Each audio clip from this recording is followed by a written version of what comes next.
What really happens when you press the power button and Linux starts up? It all begins the moment your computer turns on.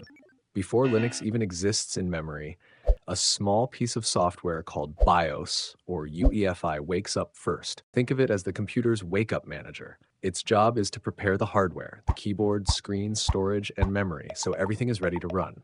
Modern computers mostly use UEFI, which is faster and more secure than the older BIOS.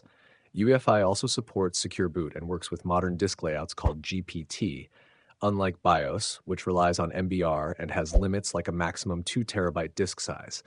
Once BIOS or UEFI is running, it performs a quick hardware check called POST, or Power On Self-Test. This step makes sure your essential hardware is working properly. If something is wrong, you'll usually see an error message here.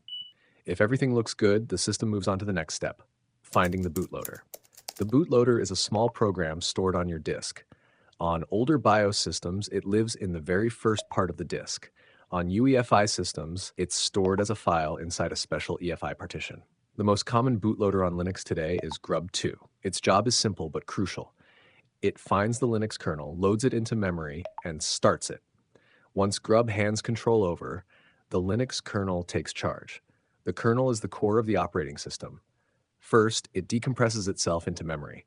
Then it detects your hardware, loads drivers, and prepares the system to run programs. After that, the kernel starts the very first process on Linux called init, and on modern systems that means systemd. Systemd is like the master organizer of the system. It starts all the background services you need: networking, sound, power management, file systems, and more.